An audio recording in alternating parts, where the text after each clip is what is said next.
Assalamualaikum warahmatullahi wabarakatuh. Bertemu kembali dengan Bapak pada mata pelajaran IPA kelas 7. Hari ini kita akan membahas tentang unsur, senyawa, dan campuran.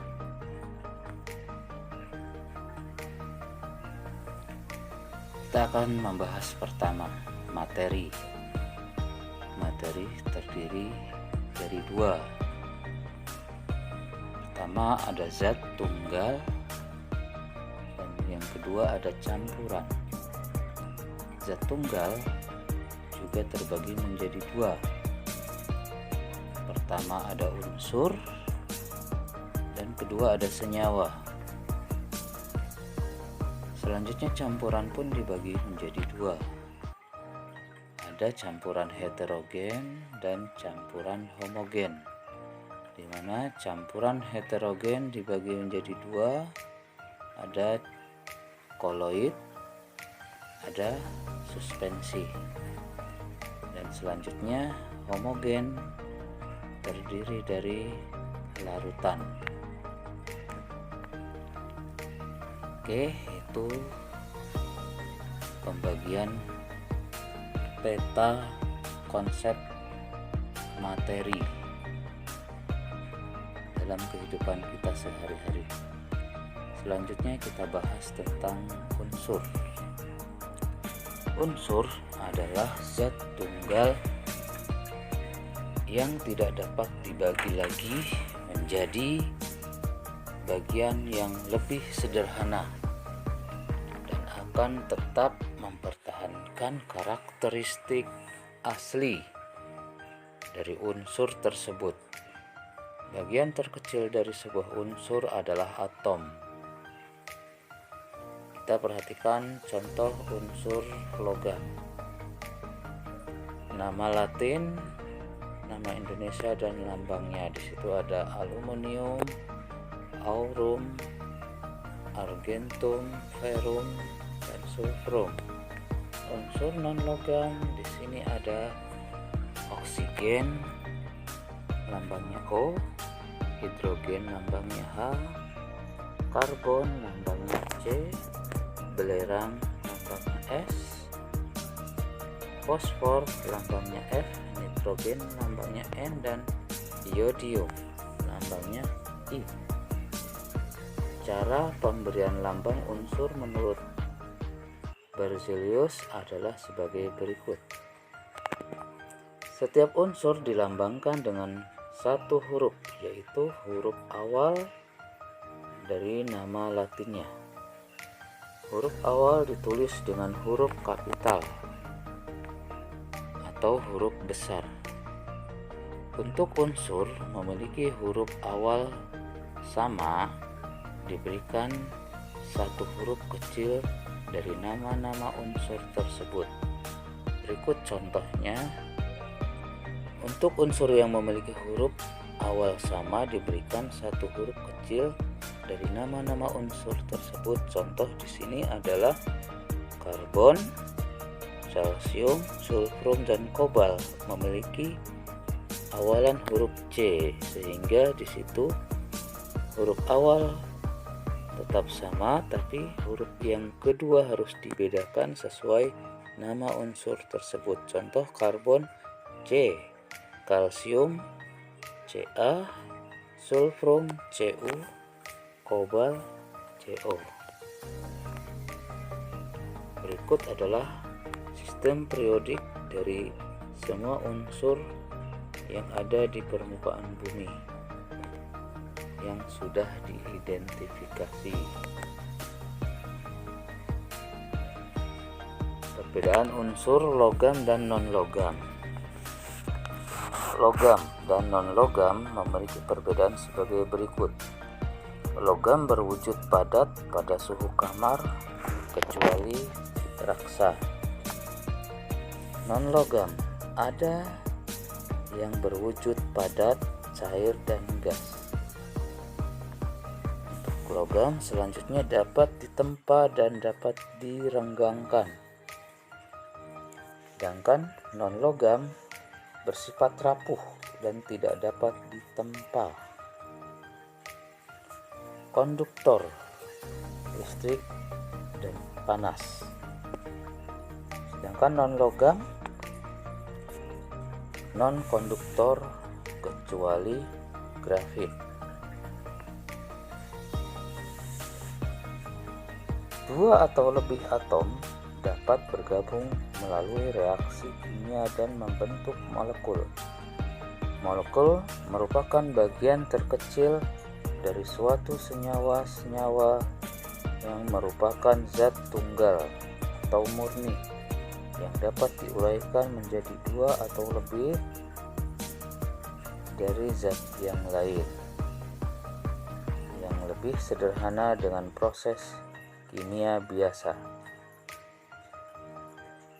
Misalnya air memiliki rumus H2O, dapat diuraikan menjadi unsur hidrogen H dan oksigen O. Senyawa terbentuk melalui proses pencampuran unsur secara kimia. Sifat suatu senyawa akan berbeda dengan sifat unsur-unsur penyusunnya. Contoh, sifat air sebagai senyawa akan berbeda dengan sifat gas hidrogen dan oksigen sebagai unsur pembentuknya. Pada suhu kamar, air berwujud cair, sedangkan hidrogen dan oksigen keduanya berwujud gas. Air dapat digunakan untuk memadamkan api, sedangkan gas hidrogen merupakan zat yang mudah terbakar dan gas oksigen merupakan zat yang diperlukan dalam pembakaran. Senyawa garam dapur atau natrium klorida tersusun oleh unsur natrium dan klorin. Senyawa gula tebu atau sukrosa tersusun oleh unsur karbon, hidrogen, dan oksigen.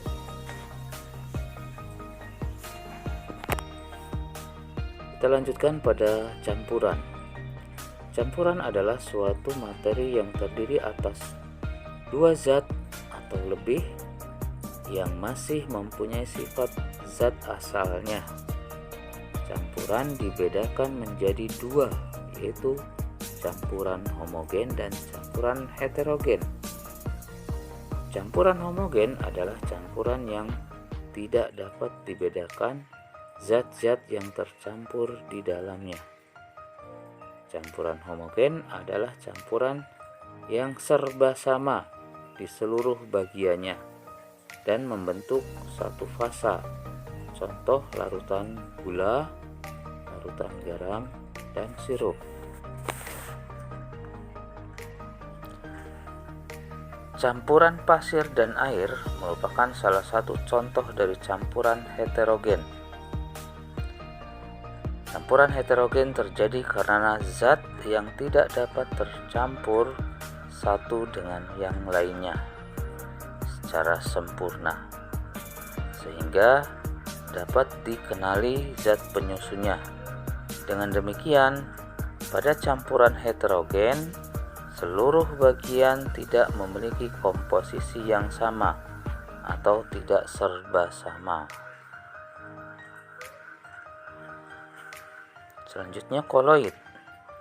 Koloid merupakan campuran dari zat heterogen atau dua fase di antara dua zat atau bahkan lebih, di mana partikel-partikel zat yang berukuran koloid fase terdiversi atau yang dipecahkan akan tersebar secara merata di dalam zat lain. Contoh koloid jenis sol cair adalah tinta, sol belerang, dan sol emas. Contoh sol padat adalah kaca hitam, intan hitam, dan paduan logam. Emulsi merupakan jenis koloid di mana fase terdispersinya zat cair dan medium pendispersinya, juga zat cair. Suspensi adalah suatu campuran fluida yang mengandung partikel padat. Beberapa contoh suspensi diantaranya yaitu lumpur tanah, lempung tersuspensi di air, tepung dapat tersuspensi di air, kabut yaitu sistem air yang tersuspensi di udara, cat, suspensi debu kapur di udara, suspensi partikel di udara, campuran pasir dengan air. Perbedaan sifat unsur, senyawa, dan campuran.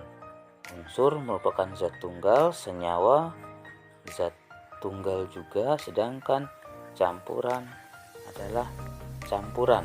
Selanjutnya, unsur tidak dapat diuraikan, sedangkan senyawa dapat diuraikan, campuran dapat diuraikan. Unsur terdiri atas satu jenis atom, senyawa tersusun atas dua jenis atom atau lebih. Campuran tersusun atas dua jenis atom atau molekul atau lebih.